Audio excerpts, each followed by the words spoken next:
Right, good afternoon ladies and gentlemen, and welcome to the planning part of the authority meeting agenda.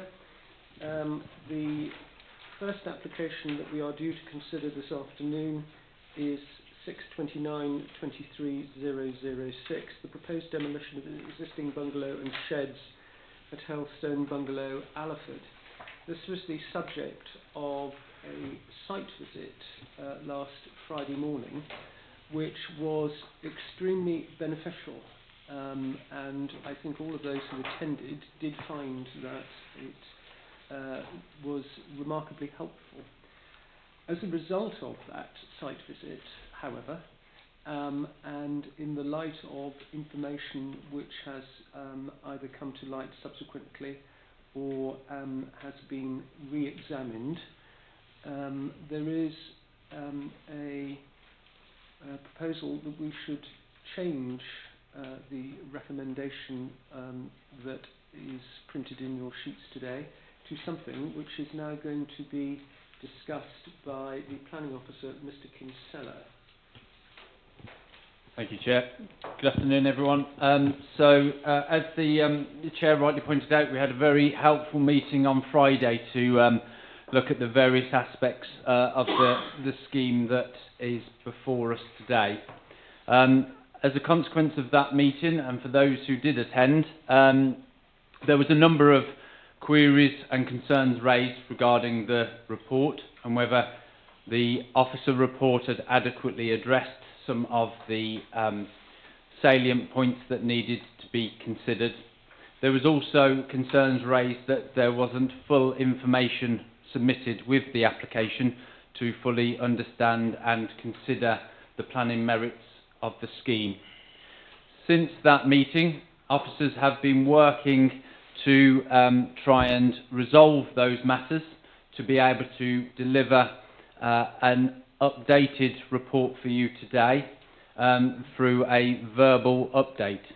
However, given the number of matters that need to be resolved and the complexity of some of those matters that need to be resolved, I have taken the decision to recommend that this application be deferred today to allow officers, to work with the applicant, if necessary, with third parties, and I'm also happy to engage with residents to discuss how we look to take this matter forward. I can't tell you today in terms of when the application will be returned to committee, but I can assure everybody today that regardless of the recommendation of officers, it is felt reasonable and responsible for the recommendation to be brought back to this committee so members can consider the merits of the proposal. So it's therefore my intention that officers will not give a presentation for this application today, but merely to allow officers to talk to the applicant around some of the matters that need to be discussed. And it will also allow us to be able to review the report in light of the comments that are made and look to address some of those concerns that was raised. I personally would like to apologise for the people who have turned up today to listen to a debate, and especially those who wish to address the committee in terms of the detailed elements of the scheme. But I'm sure we all agree it's very important that any recommendation and subsequent decision that this committee makes is based on facts and a clear understanding of the proposal before us. So therefore, Chair, I ask that this application be deferred. Thank you. Thank you, Mr. Kinsella. Dr. Kelly, is this a point of information? Supporting information. I attended the site visit on Friday. I've read all the representations, including those recently received.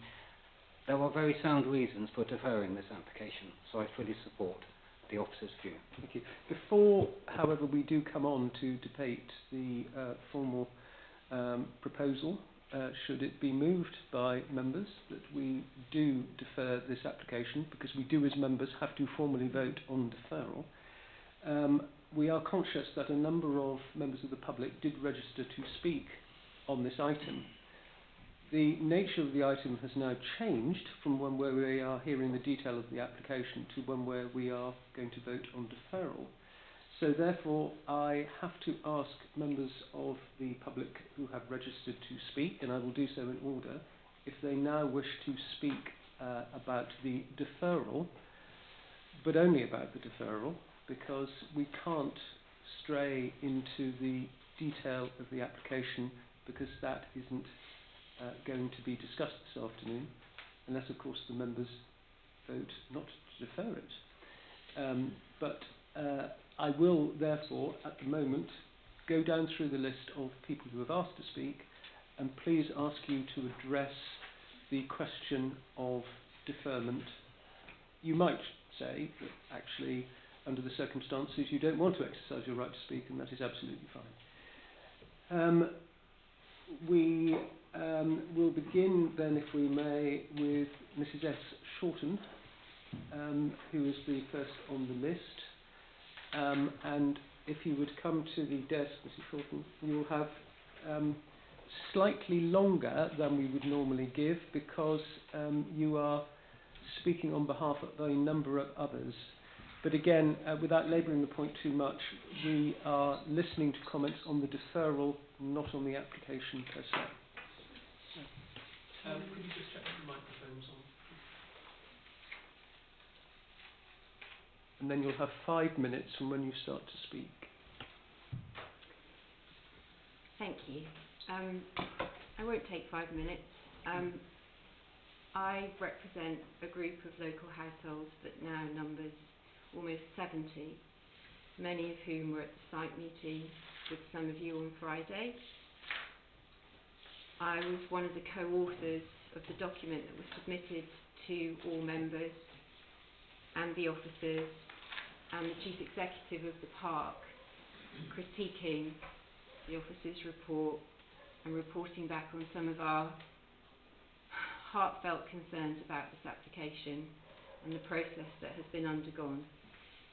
I think I can speak for them to say we would welcome this deferral if you're so minded to vote for it. I would also say we probably as lay people don't understand what next, and therefore would welcome, and I say this with respect, improved correspondence, communication, involvement from officers so that we can understand and be useful partners in finding a solution for this site. I think that's all I'd like to say. That's fine. Thank you very much. The next person registered to speak is Mr. D. Bickerstaff. If you would like to come forward, Mr. Bickerstaff, but again, if you can please confine any comments to the question of deferral. Certainly. You'll have 2 minutes from when you start to speak. Okay, thank you. All I would like to say is, after the deferral, will there be still a time to come and speak?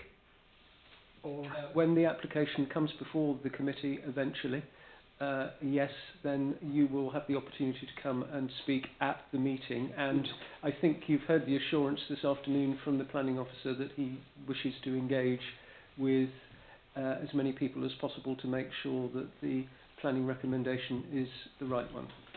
thank you. Okay. Yes, because a long-standing resident of Boddington, so I'm very much it's in my heart to keep Boddington as it is.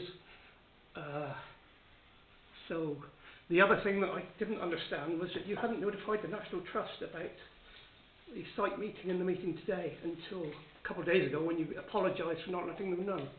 And the National Trust owns all the land surrounding that property. I just wondered why that was an oversight. But that's all.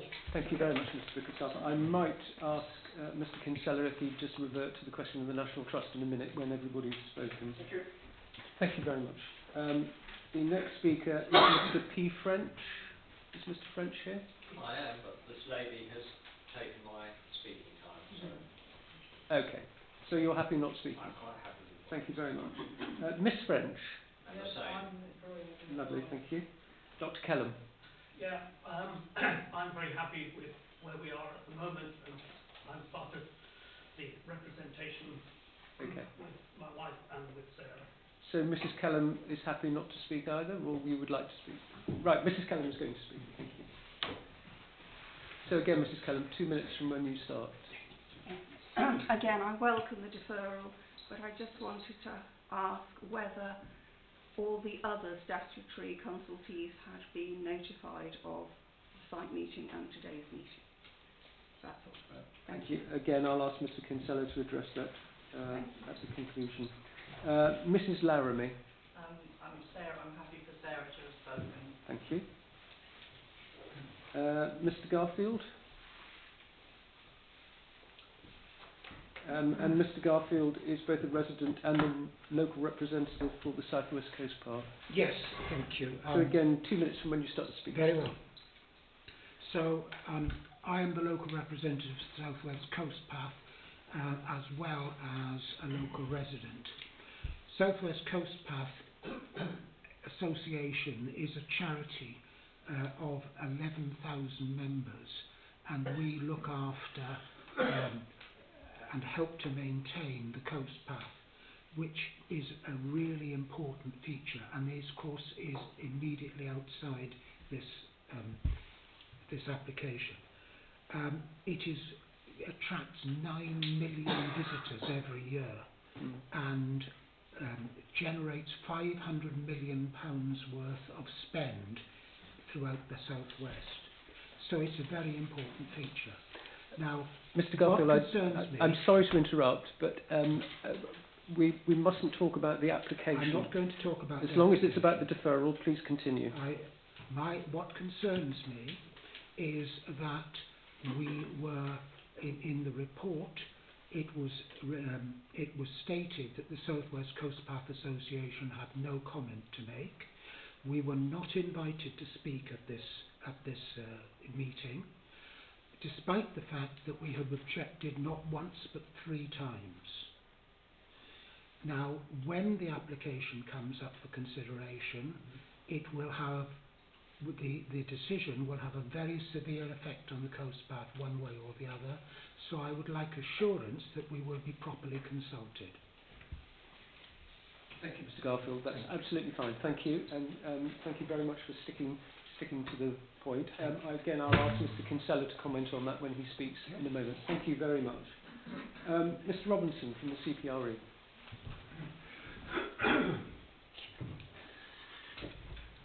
Well, thank you, Mr. Chairman. Yes, I'm the planner for CPRE, and I've been asked to attend meetings on this planning application by our trustees. And I would like to make one comment on the officer's report, which is relevant to the deferral question.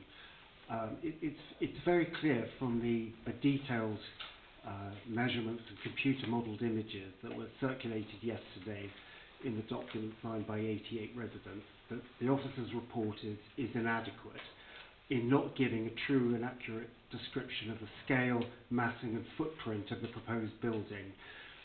Accuracy in this matter is essential in the context of the wording of the replacement dwellings policy. So we would like to ask that the officer's report be amended when this returns for determination. Thank you. Right, thank you very much.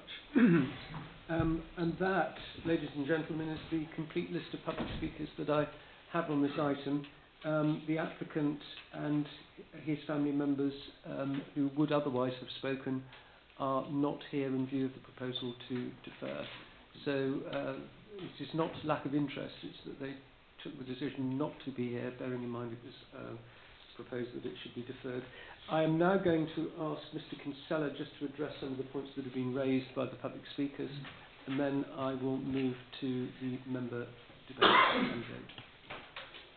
Thank you, Chair. Very quickly, in terms of the National Trust and not being invited to the site visit, as part of our processes, which is consistent with any other application, where we are dealing with a landowner, in our system, they are down as a consultee.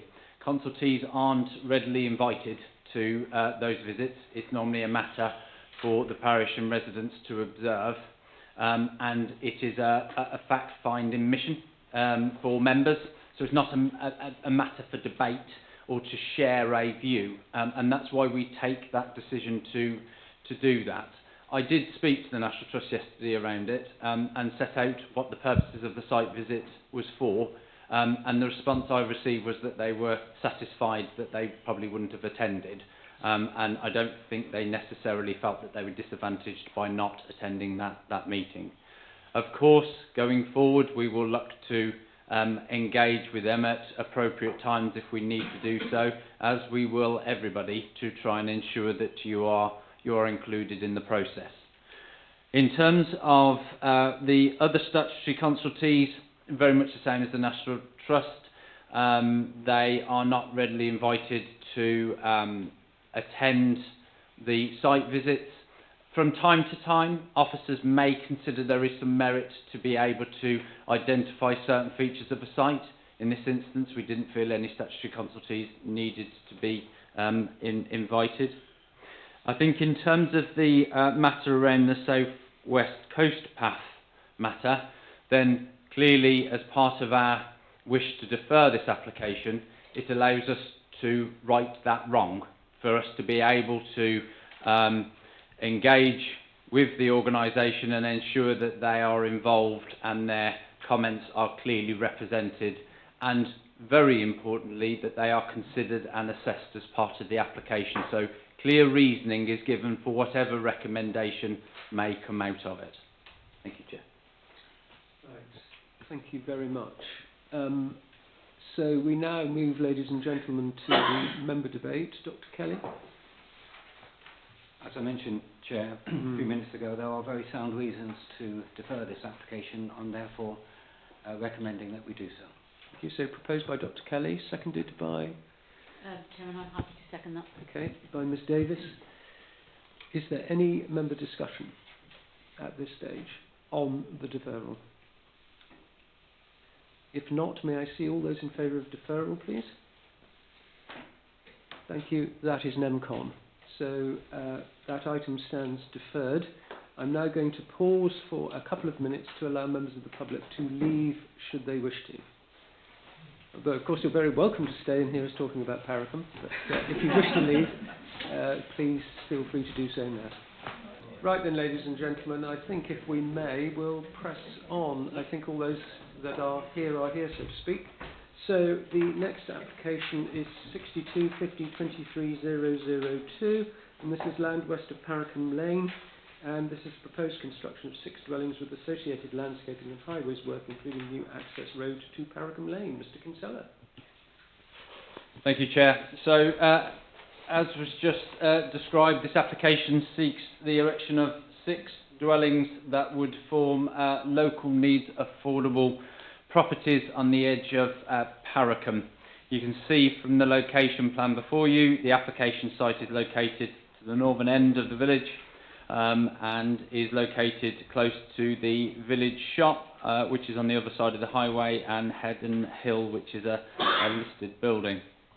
The application is presented to members on the basis that myself considered it was of significant interest. There had been a large number of responses to the proposal, and it was felt that it was appropriate for members to consider this proposal. The next slide shows an aerial image of the application site. In terms of my cursor, for those who can see it, this is Paracombe Lane running down into the village itself. Access into the site is via an existing agricultural gateway, and the application site forms a corner of an existing agricultural field. This access leads into Headon Hall, and the village store is to the south of the site. I'll start off with some of the technical plans in terms of what the development will look like before moving to the general layout of the scheme, and then we'll finally finish on some photographs of the site to put the application into context for members.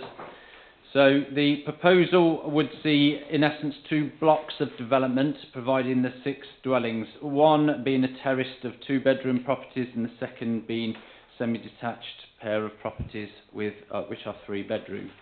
You can see from the plan before you that the materials and design are reflective of local vernacular in terms of the rendered finish and the slate roofs, and in terms of its general form, consideration has been given to how the proposal is represented from those public vantage points. The image to the very bottom of this slide shows the elevation as if you were stood in Paracombe Lane, and this part here shows the proposed access that I'll show some more details of shortly. You can see that there are roof lights proposed within the roof space, and the dotted lines, you won't be able to read the annotation, but those are areas where there is potential for roof-mounted PV installations across that roof slope.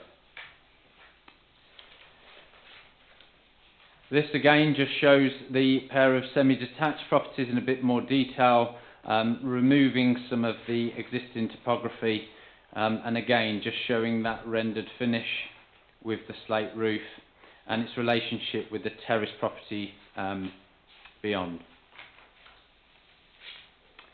So moving on to the terrace 2-bedroom properties, there are 4 in total, and again these show the elevations in detail. The material palette continues throughout the development to be the render and the slate roofs. I would draw attention to members to this elevation here, where they are looking to utilise slate hanging on gable ends that front onto Paracombe Lane, and this is a design feature that has been looked to echo the surrounding village characteristics. This again just shows a colour version of the terrace properties here, and 2 of those units, and again that slate hung elevation in this location here, just again for some context. So in terms of the general layout of the site, you can see in terms of the proposed access into the site that will slope up, and this will be demonstrated by some photographs later on in my presentation. Access will then come into a courtyard setting with a number of car parking spaces proposed for the residential properties, equaling out at 2 per property. Just in light of some of the comments that were made by the authority's future landscape officer regarding additional parking, additional visitor parking has also been proposed towards the northern end of the site.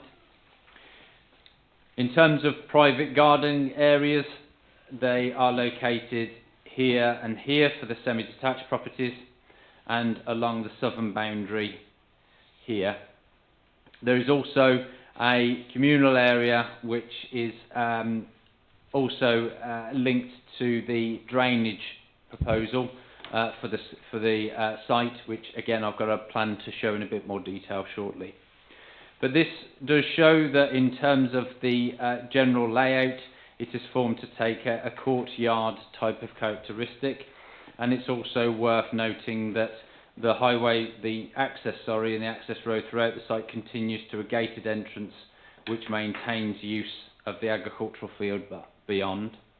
And as part of the application, the red line was amended in light of an ecological assessment that sought to assess biodiversity net gain. So members, you will have heard officers talk about the introduction of biodiversity net gain, and this is a really good example of how it can be achieved. It was achieved on site by acquiring further land and then installing a wildflower meadow that I think will really contribute to the overall character and appearance of the development. This again just shows the layout in a little bit more detail, a little bit more zoomed in, and just gives you a general feel for the site. It's probably worth just noting that the site slopes from this corner here, the top right, down towards the bottom left, and so therefore the topography of the site, the track would lead down into the parking area. There is a step to the properties to the rear in this location here, but by and large, level access to the properties is achieved. Existing earth and stone banks are incorporated within the scheme, as is a native hedge running along the other boundaries that are currently open to the field. And you can see some evidence of potential landscaping along the green areas of the site. You can also see a footpath that will run to the entrance of the site before users will then enter onto the highway, as is currently the case with anybody who prefers in along Paracombe Lane. So this again is just a plan showing the drainage associated with the development. In terms of foul drainage, there is existing public connection at the bottom corner of the plan. The intention is to connect the foul drain, which will be adopted to the point in which it enters the site. There will then be connections to the various properties to provide a connection to mains foul drainage. And then in terms of the surface water, again, there is use of permeable surfaces on the car parking areas, and the use of an infiltration basin, which is located in the wider amenity area in this location here, which would then be taken from the properties and piped into there when required. In terms of access, as I said at the start of the presentation, an existing access is proposed to be used, and this will be altered to meet the requirements. Unfortunately, we haven't been able to get a response from North Devon Highway Authority or Devon County Highway Authority, so we have, but they were involved in pre-application discussions, and officers are content that with relevant pruning of hedges that the necessary visibility displays will be achieved as part of the proposal. This next plan just shows the tracking of refuse vehicles that may have to come in to collect recycling and waste, and this just shows how the movement of that vehicle will take place in an acceptable fashion. So I've now, to finish my presentation, I've got a series of photographs that put the site into context for members. This first one is looking to arrive towards the site. The site is on the right hand side, out of view actually from this site, with the access to Headon Hall just in this location here. For those who can see my cursor, but it is on the left hand side. This is looking leaving Paracombe and driving up out of the village. The application site is probably better seen in the right hand photograph, with the access just around the corner there, but you can see how the land rises as you leave the village, and how the development would be positioned on your left. So this now shows the access. This is the existing agricultural access that will be amended to make way for the proposed development, and then we have just swiveled around to show the relationship with the access on the other side of the highway. These next series of photographs are taken from within the site, just to again hopefully provide some context to members. This is taken looking down towards the application site. So the infiltration basin that I made reference to would be in this bottom corner here, with the terrace properties running along this elevation and semi-detached properties running up the slope in this location here.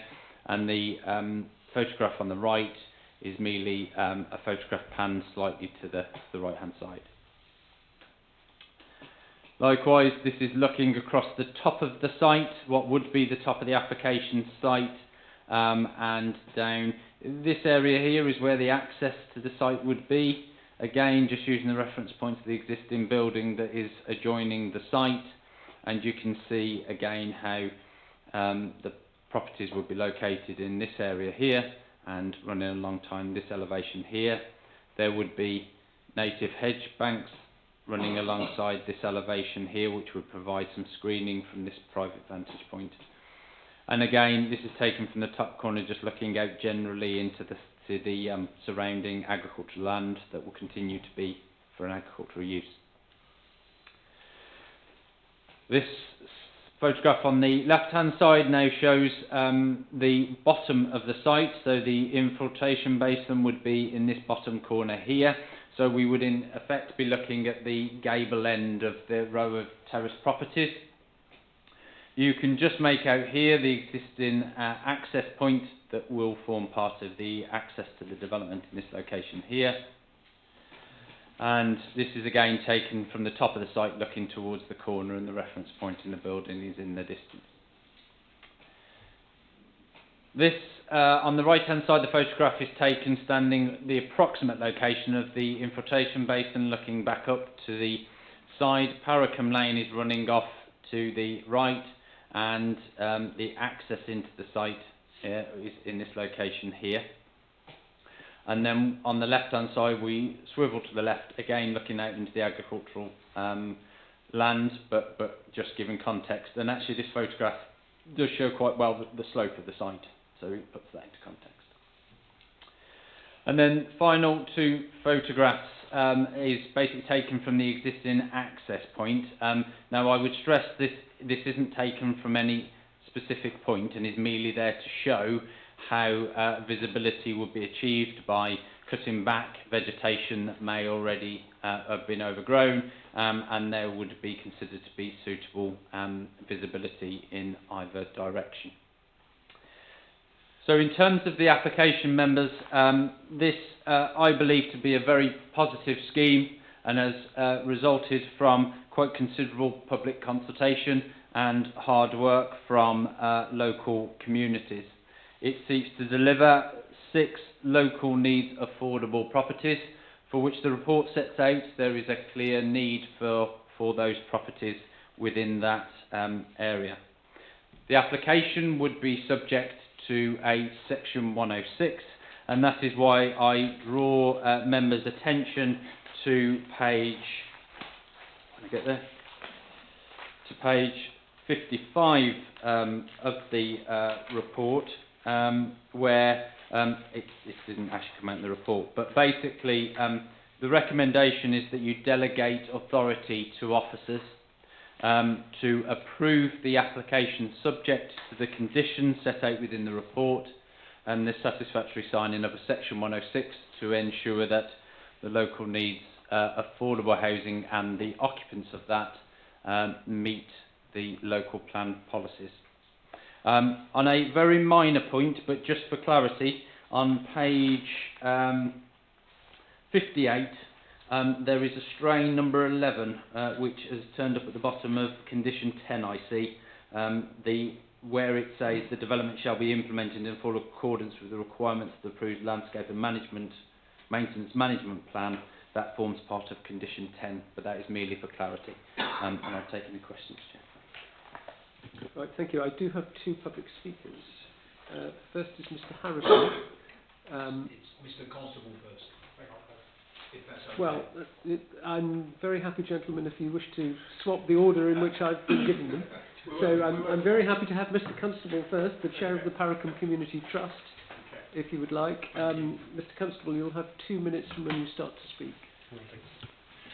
Well, good afternoon, everyone. I'm Nick Constable, the Chair of Paracombe Community Land Trust. We're asking you to back our application for these 6 local needs, social rent homes for our village and adjoining parishes. It's important to stress that the homes will not be available for private sale, but managed by our housing association for social rent.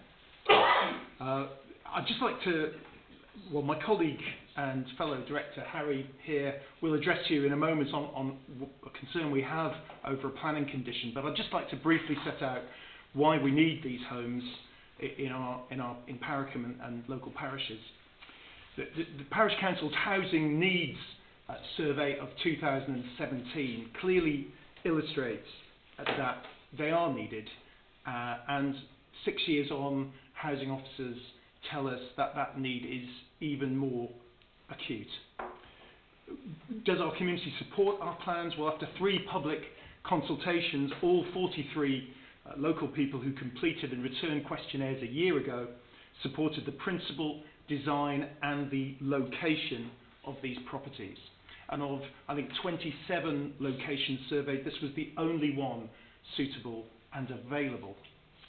So are the designs robust? Are they sustainable, high quality and sensitive to what we all know is a precious landscape? And we believe the feasibility studies and designs within the application are a testament to years of excellent work by our advisors. And so finally, can we help set a template for social housing on Exmoor for local people, as you all know, who can't afford to buy or pay market rents, including young families, farm workers, shop and hospitality workers and other older and disabled people who need family members nearby. And with your support, we know we can deliver superb homes for local people and keep a vibrant community while still respecting the unique beauty and history of our village. Thank you very much. Thank you very much, Mr. Constable. Thank you. So, the second speaker is Mr. Harrison.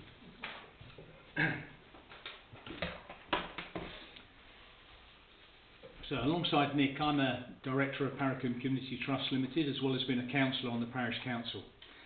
I'm here to support the application. I concur with everything Nick has said. However, I want to make it clear to members that even if they approve this application, it is far from certain that these new homes will ever be built. The key issue we are grappling with is the economic viability of the project for a housing association, and we are very concerned that the imposition of the recommended condition 19, stipulating timber windows, may well tip the balance in terms of viability. The fact is that building high quality homes that people actually want to live in within the confines of a national park imposes higher than normal costs on the housing provider, both the upfront build cost and the ongoing maintenance cost. Working alongside our architects, we have done everything we can to satisfy the various policies within the local plan, including ecology, preservation of habitats for bats and dormice, etc., as well as including a wetland and wildflower meadow to deliver a biodiversity net gain. The buildings themselves are highly insulated with renewable sources of heating and electricity. They have private gardens. They all have timber front doors as well as a hung slate on the prominent gable end. All of these things incur cost for the housing association. Our application included timber frame windows with an aluminium outer face, which avoids the need for redecoration going forward. These windows are the same thickness as timber windows, and we believe are completely in keeping with the new buildings proposed. Members may or may not be aware that Paracoombe CLT initially partnered with South Devon Rural Homes as our housing association partner. Earlier this year, South Devon Rural Homes decided to withdraw from their commitment due to the difficulty in coming up with a viable economic plan, due largely to the massive increase in building costs. We are now in advanced discussions with Hasto, but there are no guarantees that these discussions will end in a positive agreement. The imposition of additional costs by the recommended condition 19 will not help. The fact is that Exmoor desperately needs affordable social rent housing, something which is recognised and supported by policy HCS1. But it is also an undeniable fact that the additional costs of delivering such houses within Exmoor National Park mitigate strongly against the achievement of policy HCS1. With this in mind, I ask you to consider carefully the recommended condition 19 and whether it is really necessary for all windows in these houses to be completely timber. Thank you very much, Mr. Harrison. I'm going to ask Mr. Kinsella to comment on that issue. It will come as no surprise to you that windows and their treatment is a matter of regular concern to members of the Planning Committee. I think we do have to be careful both in terms of the application of policy, but also in fairness to other applicants who have been made to abide by such conditions. But anyway, Mr. Kinsella, if you could comment, please. Thank you very much.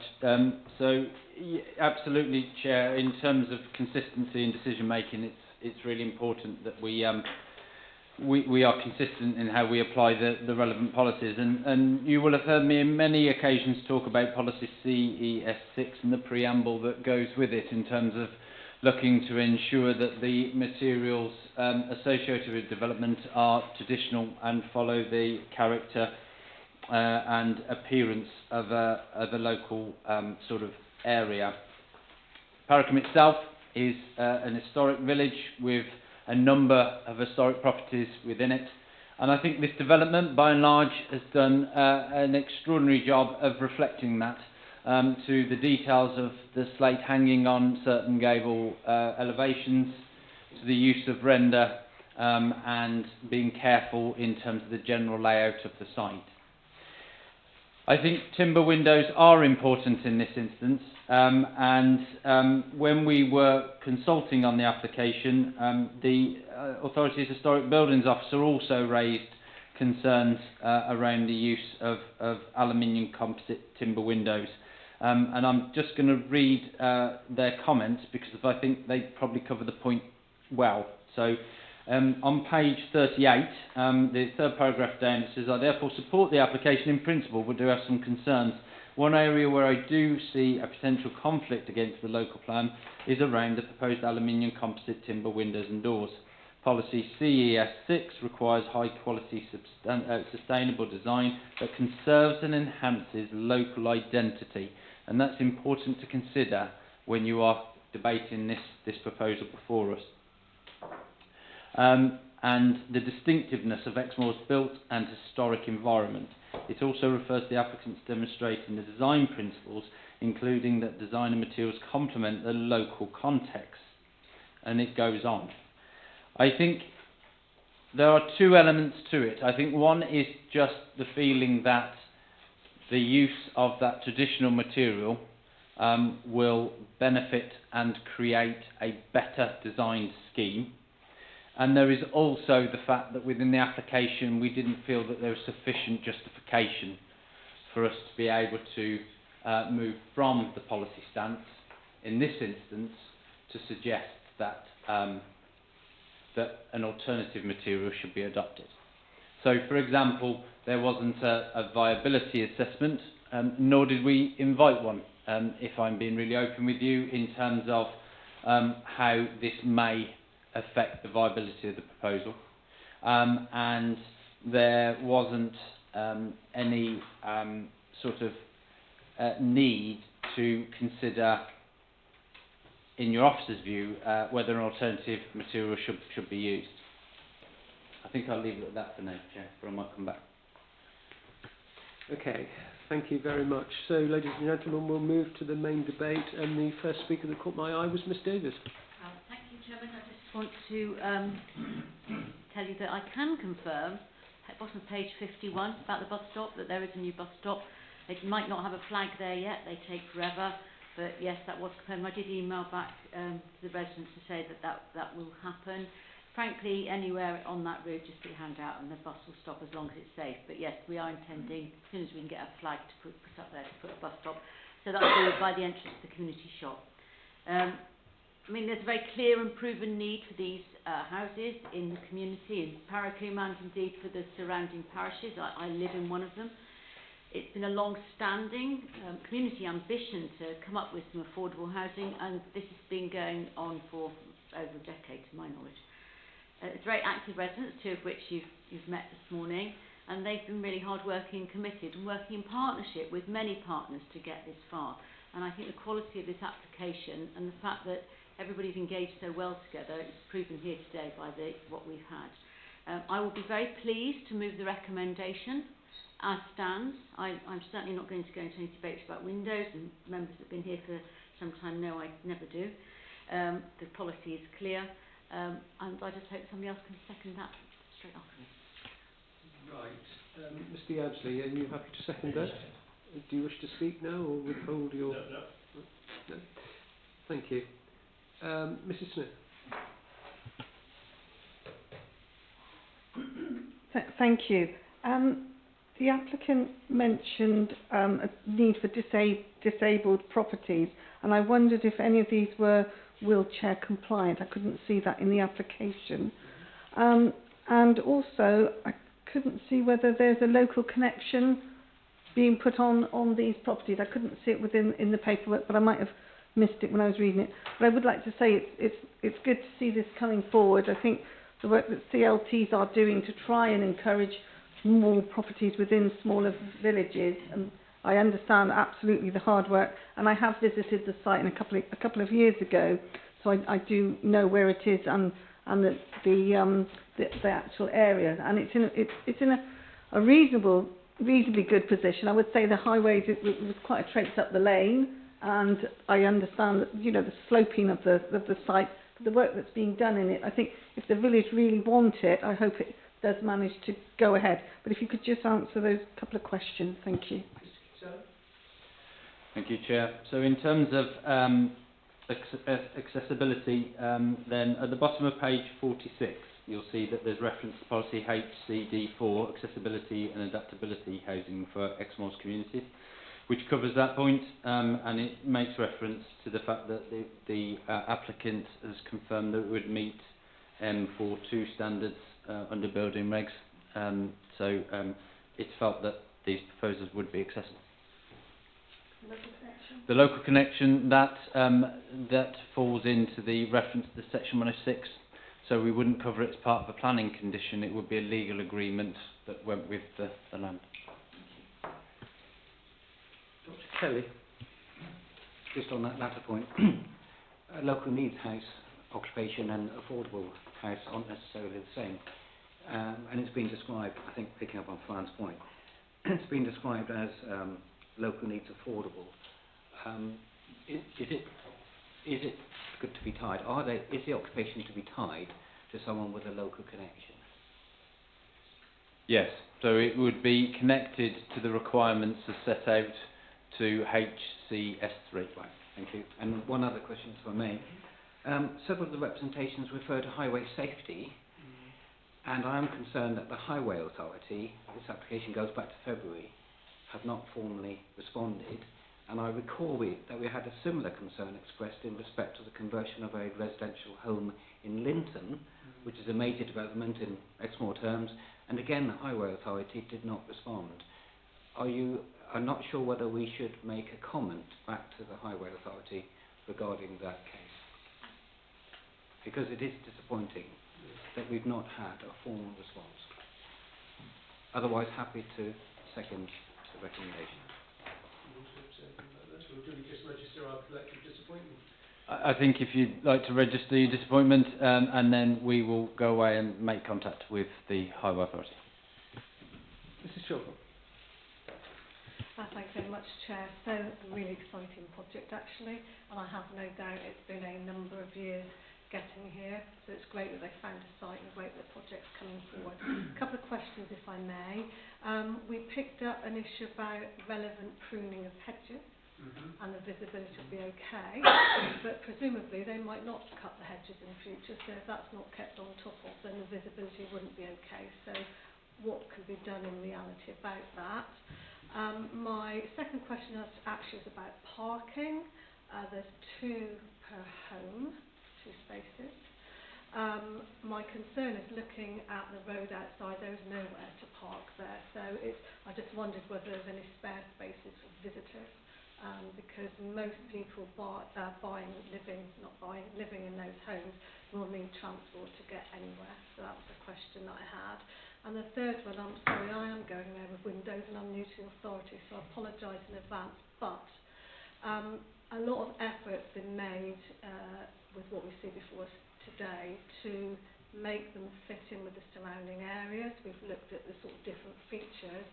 Without doubt there's a cost to every one of those features, and certainly they are probably more complex and expensive to build than perhaps those you'd see in a more urban setting. So my question is, if we want affordable housing, it's really important, we want something that fits local needs.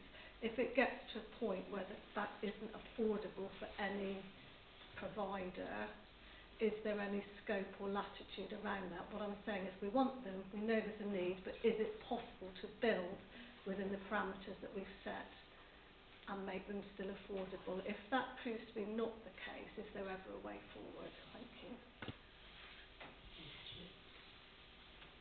In terms of the parking, you would have heard in my presentation I made reference to some additional parking that has been provided. Now, it is limited, and there's always a cry for more in these developments. Now, there's always a balance to be had, and I think to to the credit of the architect here, I think they've balanced it quite well in terms of it not just becoming a car park that happens to have some houses around it, that we want actually a development that's integrated within the character and be part of a community.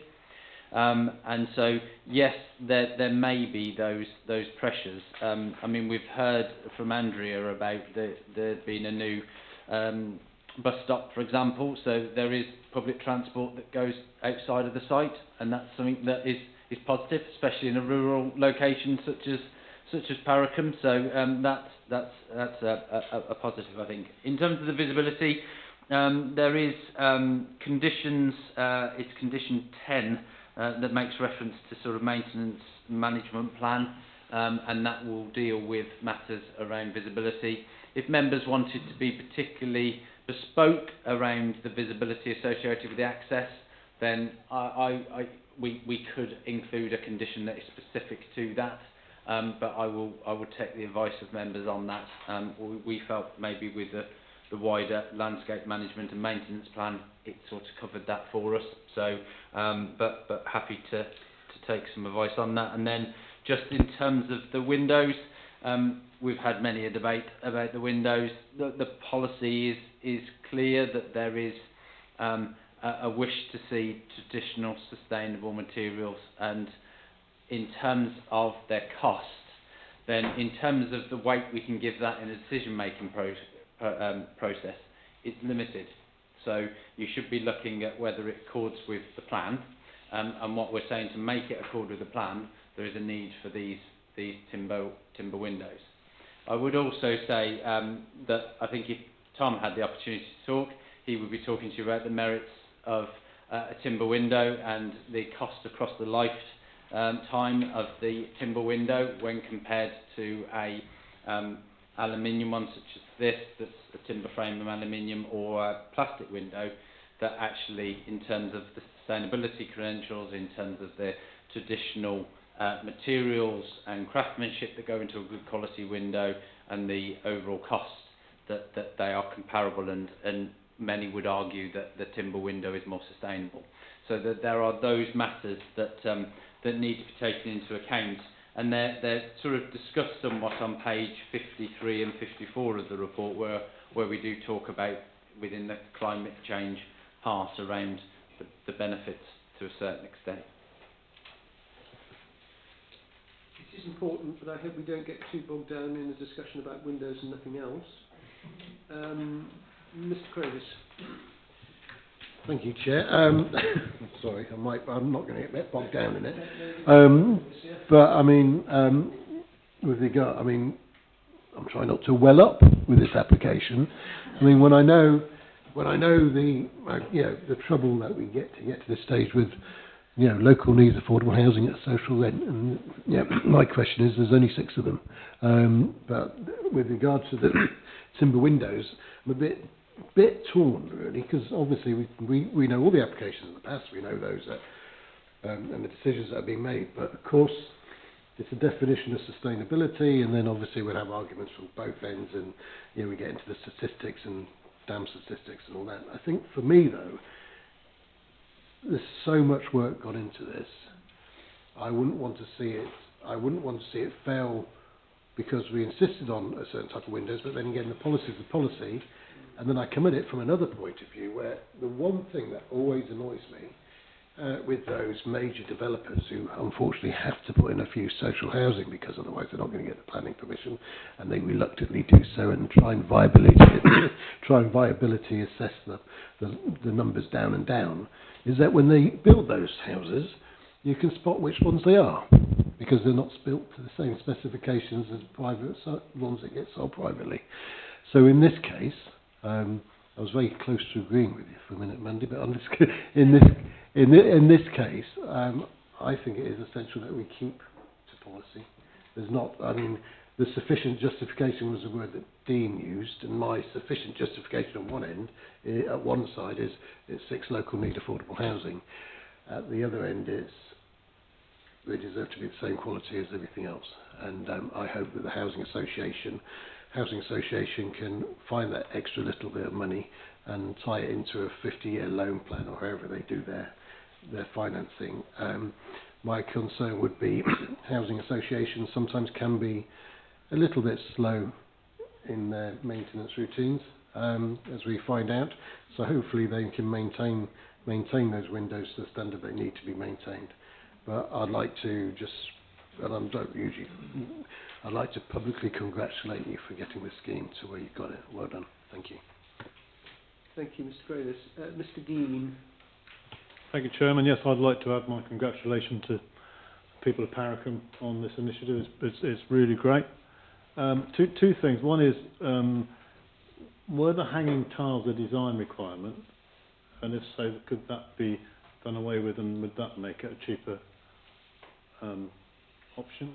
And the other one is, would it be possible to separate the agricultural entrance from the estate or the site? I'm just a bit concerned about agricultural vehicles going through, and I just wondered if another entrance adjacent, it would improve the visibility up and down the roads. So that was two questions. In terms of the slate hanging, it is a design feature to try and echo some of the other properties within Parakum where they will have their gable ends that will have that detail. And actually, it's those really small details, or the perceived to be small details, that can make or break a scheme. So we, as planners, quite often get charge of approving boxes. And sometimes the difference between a very bland box and something that is traditional and characterful are those details. Now, we are looking to ensure that the detailing of the development is right, and in that for generations to come, they look positively on the scheme and say, actually, that decision was a really good decision. Not only because it is delivering much needed, local need affordable housing to our community, but actually it's a scheme that we're all really proud of because it's worked really well. And I think that the group that have been involved in it have done a fantastic job. And while it is difficult, and it's easy for me to say because of, as a planning authority, we haven't got to worry about the finances of it all, it would be a shame, I think, to sort of not have that traditional timber window detail within this scheme. Yeah, I'm happy with the timber windows. It's just the hanging tiles, which I imagine are quite an expensive addition, and I wanted a big saving there. It would. I think it would be to the detriment of the scheme. That's what I would say. And then in terms of the access, I mean, the alternative access isn't before you, and you know, you'll hear me say on numerous times it's really important you determine what's in front of you. We've come to the view that that offers a safe access and maintains it.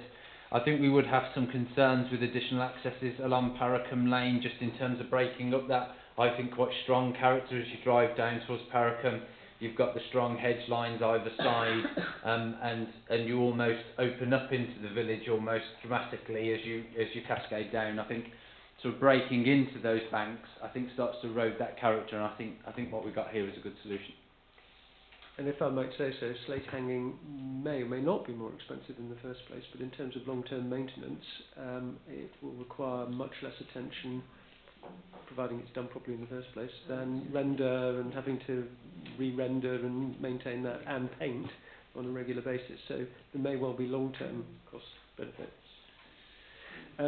The next speaker is Miss Williams. Thank you. Yeah, I'd echo all the other members who welcome this scheme and recognise the work that has gone into it to get it to this point. I've only got one question.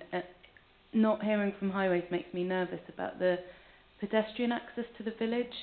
It was mentioned in there that people do use that route, but if potentially you've got families in there, are we going to be in a situation where people are driving to the village shop because it's, you know, you've got the high hedge lines? Not knowing that area, I just wanted to ask that question. So I think in terms of a general character and use of the area, I think it's widely accepted that because of its rural nature, lots of the village just doesn't have those public footpaths. So people will walk along the highway itself. As I said in the presentation, there was involvement at the pre-application stage with Highway Authority, so it's not that they haven't looked at this at all, they have given some consideration to it. In terms of its relationship to the village shop, it is literally this other side of this road here. in this location just off the plan. I don't think it was on the aerial image either, but it's literally just here. I think that's the access there, and you just cascade down, so you can see how you would go down. So it's a short walk. But you're right to raise it. It's absolutely something the members do need to take into account in terms of that pedestrian safety and what the risks are. Your officers are of the view that while there is always a risk when you are putting pedestrians on a highway that hasn't been designed as a shared surface, that given the amount of foot traffic that a scheme of this scale would generate, that the risk is an acceptable one in planning terms. And Mr. Petrinos? That's okay. Sure. Mr. Yabsley, who seconded the... A second there, if I could just come back. And Chairman, I'm not making excuses for our Highways Department, the Devon County Council. It's not good enough. And again, I'm hearing this. However, I would read them not responding to this application as standard response. So not concerned in this case. However, I think a poke in our senior members' direction, Andrea, would not come. I will deal with that. I will deal with that. Again, the gentleman is the same gentleman, I'm afraid. Yeah. Thank you. Ms. Davis. So I'm just going to come back as the proposer, and I do hear what you're saying, Laura, about the pedestrians walking down this route. And it's a matter of weight, isn't it, on all the things that we take into consideration with all planning applications. The reality is if we came back and said to the applicant, we require a pavement to be put in, not only would that change the character of the village, they want no other pavements, it would also then make this completely unviable. Any discussion about windows and slate hanging and all the rest of it would be completely blown out of the water, because we would be talking land purchases, we'd be talking major highway infrastructure, we'd be talking about changing the drainage under the highway. Frankly, that would be the end of it. If you live in a village like this, and I say I live in the neighbouring village, then your children are very used to the fact from a very young age, from when they are born, and certainly Mr. Constable brought his children up, who are slightly older than mine, in exactly the same place. They are very used to what they have to do to be on these roads. I have absolutely no concerns. So I'm not saying that nothing's going to happen, but I wouldn't have expected any different response from the highway officer either. I take on board your comments about the lack of response. So with that, over to you, Jen. Thank you. Right, I don't see any other members wishing to speak, and nobody has put forward any suggestion of an amendment to the recommendation with the conditions as appended. So I'm going to take it that it has been proposed by Ms Davis, seconded by Mr Yabsley, that we should approve this application, but can I just remind you that the planning officer has asked us to encompass that as a delegation to officers to agree approval subject to the conditions and signing of the section 106. So if you're happy with that, may I see all those in favour, please? Again, that's past an MCON, so thank you very much. And we wish everybody well with the scheme. Thank you very much. Good. So, we will move, if we may, to the applications delegated to the Chief Executive, which is item 10. And as usual, we will have an edited highlights before we can consider all of them in detail. Thank you, Chair. So, actually, these month's decisions, some of the headlines is you'll see that there are no withdrawals or no refusals as part of the scheme. Every scheme we did, we've managed to approve, which is really positive in terms of a positive and proactive decision making. So just a couple of highlights from me. On the first page, the fourth item down is for a single-storey extension, and it was one that was brought up by members at the time because we refused the previous scheme because of its design. And I just wanted to raise the fact that sometimes by refusing applications we get a lot more positive outcomes through it. We had a really good dialogue with the applicant, a really good scheme come forward, and we very quickly managed to approve that application. So that's really positive to note. And then on page 3, the second one down, which is at Vars Lane, Porlock. This is for a self-build 2-bed local needs affordable dwelling. It's one that we've managed to get over the line through Section 106. The applicant is going to live there with his wife. He's going to build it himself. He's using cob walls, a living roof, timber windows, and is set within a wooded setting. And is, I think, a really good example of how a sort of self-build local needs dwelling can be provided on site. So it's just to make reference to that. And apart from that, Chair, I think that's it. So we'll just go through, if we may, then page by page. Is there anything members would like to raise on page 1?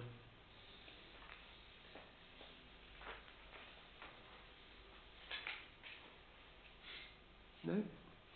Page 2.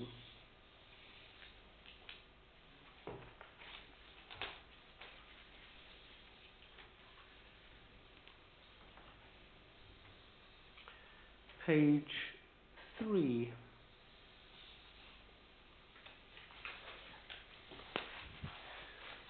Right, well in that case, ladies and gentlemen, thank you for that.